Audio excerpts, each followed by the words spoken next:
The grandfather clock in the hallway of my Palm Beach estate is ticking.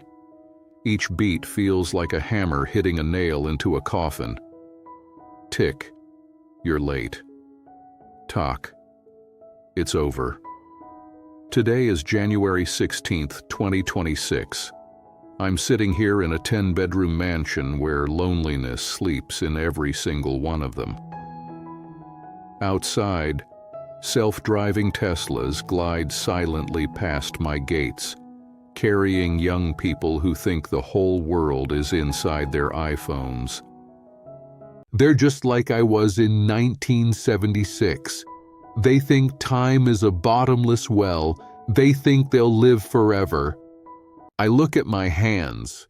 These hands used to grip the wheel of a '69 Chevy Camaro. These hands signed contracts that raised skyscrapers in Toronto and Chicago.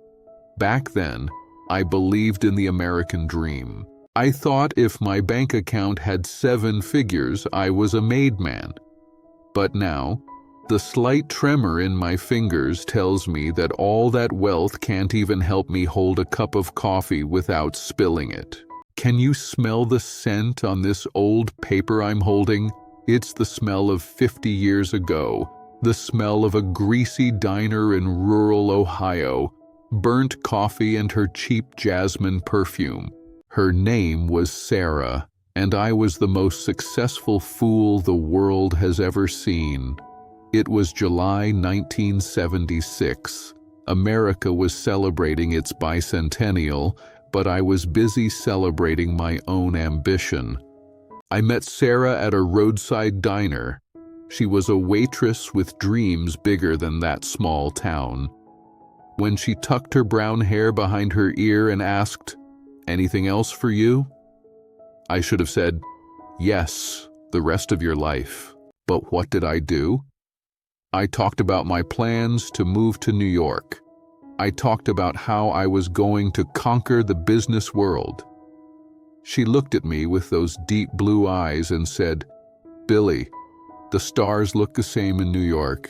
People just don't have the time to look at them there." We spent that summer on the road. The radio was playing the Eagles, and the windows were always down. She wanted a small house with a white picket fence and a porch where we could sit and watch the sunset. But me? I wanted Wall Street. I thought love was a distraction. I thought staying meant being a loser. I was so hungry for a life I didn't even have yet that I threw away the one I was actually living. 3 years later, I was in a high-rise apartment in Manhattan. Success had finally knocked on my door, but Sarah wasn't laughing anymore. It was December 1979. A heavy snow was falling over New York City. I walked in at 11 p.m., drunk on the adrenaline of a massive deal I had just closed. She was standing by the window with her suitcase packed. She said, "Billy, you made it to the top, but it's too crowded up there. There's no room for me." With the arrogance of a self-made man, I shouted, "I built this life for you, these clothes, this view. This is what everyone dreams of." She just placed a small box on the table. She said, "I dreamed of holding your hand when I woke up scared at night, not staring at buildings that stole you away from me." My pride wouldn't let me run after her. I thought New York was full of other Sarahs. I thought money could fill any hole in my heart. When the elevator doors closed, I felt a tiny crack in my soul, but I drowned it with a glass of expensive scotch. That night, I won the deal, but I lost the only thing that actually mattered. The 80s and 90s went by in a blur of gray suits and gold-plated walls. I built towers in Toronto. I bought hotels in Vancouver. I married a few times to women who loved my checkbook more than they loved me. Every time I went to the Hamptons for the holidays, surrounded by luxury, I'd find myself thinking about that tiny diner in Ohio.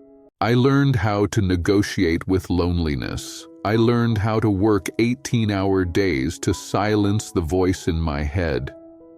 But time is a brutal auditor. My hair turned white, my friends passed away, and my buildings grew old. I woke up one morning and realized I was on the list of the richest men in the state, but I didn't have a single person to call just to talk about nothing. So here I am, back in 2026, holding an unopened envelope Sarah left on the table that night in 1979. Today, after 47 years, I finally found the courage to open it. Inside was an old Polaroid of us and a single sentence. "You could have been happy, but you chose to be successful. Listen to me, kid. You, out there, 20 or 30 years old, thinking you have to sacrifice everything to reach the summit. Look at these stone walls around me. This isn't a home. This is a $10 million tombstone for my youth." While you still can make that call, put that damn pride away. Be happy with the small house and the creaky porch, as long as there is love inside those walls. Don't end up like me, sitting in a mansion wishing for a $1 cup of coffee with someone who's been gone for a lifetime. Take the love. Leave the ego. Do it while you still can.